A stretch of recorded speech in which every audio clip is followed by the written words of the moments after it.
ఇక తెలంగాణ నుంచి ఢిల్లీకి వెళ్తే ఢిల్లీలో ఒకసారి పరిస్థితి చూద్దాం. యమునా నది డేంజర్ మార్క్ దాటి ప్రవహిస్తోంది. ఢిల్లీలో ఓల్డ్ రైల్వే బ్రిడ్జ్ వద్ద నది ఉగ్ర రూపం దాల్చింది. దీంతో ఢిల్లీలో అలర్ట్ ప్రకటించారు.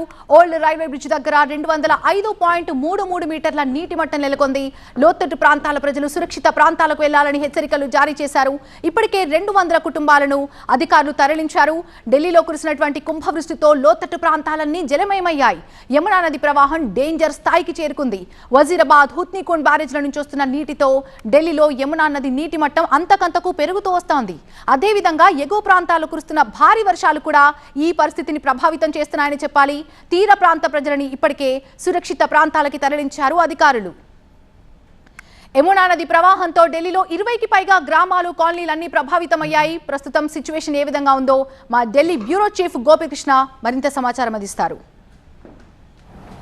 ఉత్తరాది రాష్ట్రాల్లో కురుస్తున్న భారీ వర్షాలకు ఇటు పక్కన్న నదులన్నీ కూడా ఉప్పొంగి ప్రవహిస్తున్నాయి. అందులో భాగంగా ఢిల్లీ యమునా నది కూడా ప్రమాదకర స్థాయిని మించి ఆగస్టు నెలలో రెండవసారి డేంజర్ మార్కును దాటి యమునా నది వరద ఉధృతి ప్రవహిస్తోంది.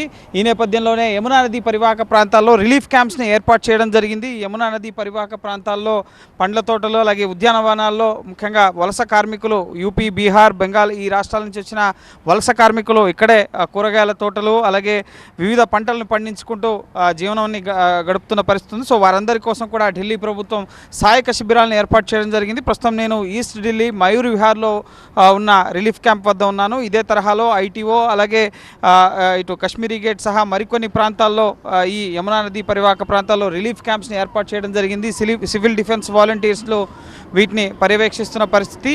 ఈ ముఖ్యంగా ఫ్లైఓవర్లు, అలాగే ఇటు సురక్షిత ప్రాంతాల వద్ద ఈ రిలీఫ్ క్యాంప్స్ని ఏర్పాటు చేయడం జరిగింది. తాగునీరు, అలాగే విద్యుత్ సహా వారికి కావాల్సిన ఆహారాన్ని వీళ్ళు ప్రొవైడ్ చేస్తున్నారు. డిస్ట్రిక్ట్ కలెక్టర్స్ ఆధ్వర్యంలో ఈ రిలీఫ్ క్యాంప్స్ నడుస్తున్నాయని చెప్తున్నారు. ఇక్కడ కావాల్సిన వారికి ముఖ్యంగా ఈ యమునా నది పరివాహక ప్రాంతాల్లో నివసించే వారికి ఫ్లడ్ ప్రస్తుతం ప్రమాదకర స్థాయి దాటి యమునా నది ప్రవహిస్తోంది. సో వారంతా కూడా లోపల నుంచి ముఖ్యంగా వాళ్ళ పంట పొలాలు, అక్కడ నివాసం ఉంటున్న వారు ఫ్లడ్ వచ్చినప్పుడు బయటకు వస్తున్నారు. మళ్ళీ ఫ్లడ్ తగ్గగానే లోపలికి వెళ్తున్నారు. సో వాళ్ళందరినీ తిరిగి ముఖ్యంగా సాధారణ పరిస్థితులు నెలకొనేంత వరకు కూడా బయటకు రావాలని చెప్పి సూచించామని చెప్పి సివిల్ డిఫెన్స్ వాలంటీర్స్ అయితే చెప్తున్న పరిస్థితి ఉంది. సో ప్రస్తుతం అయితే ఇంకా చాలామంది సుమారు 2-3 వేల మంది వరకు కూడా ఈ యమునా నది పరివాహక ప్రాంతాల్లో నర్సరీల్లో కానీ ఇతర ముఖ్యంగా పంట పొలాల్లో, అలాగే తోటల్లో పనులు చేసుకుంటూ జీవనం సాగిస్తూ ఉండేవారైతే ఇక్కడ ఉన్నట్లుగా రికార్డుల్లో ముఖ్యంగా అధికారులు చెప్తున్న పరిస్థితి ఉంది. సో ప్రస్తుతం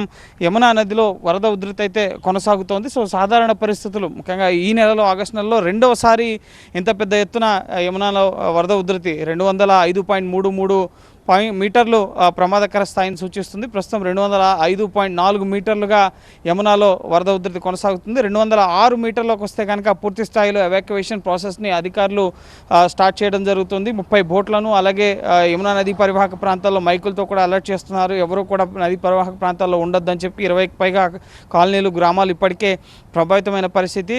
గత ఫ్లడ్ డేంజర్ మార్క్ దాటినప్పుడు రేఖా గుప్తా కూడా యమునా నది ఉధృతి ప్రభావిత ప్రాంతాల్లో పర్యటించి ప్రజల సమస్యలను తెలుసుకోవడం జరిగింది. సో ఇప్పుడు కూడా మరోసారి డేంజర్ మార్క్ను దాటడంతో ముఖ్యంగా హత్నీకుండ్ బ్యారేజ్ నుంచి ప్రతి గంటకి 60,000 క్యూసెక్కుల నీరు కిందికి విడుదలవుతున్న నేపథ్యంలోనే ప్రస్తుతం యమునాలో వరద ఉధృతి కొనసాగుతోంది. సో ప్రస్తుతం ప్రభుత్వం అయితే సన్నద్ధమైంది. సహాయక శిబిరాలను ఏర్పాటు చేయడంతో పాటుగా ఇటు పరివాహక ప్రాంతాల్లో నివసిస్తున్న వలస కార్మికులు వీరందరికీ కావాల్సిన ఏర్పాట్లన్నింటినీ కూడా ఢిల్లీ ప్రభుత్వం చేస్తోంది. రమేష్తో గోపికృష్ణ, TV9 న్యూఢిల్లీ.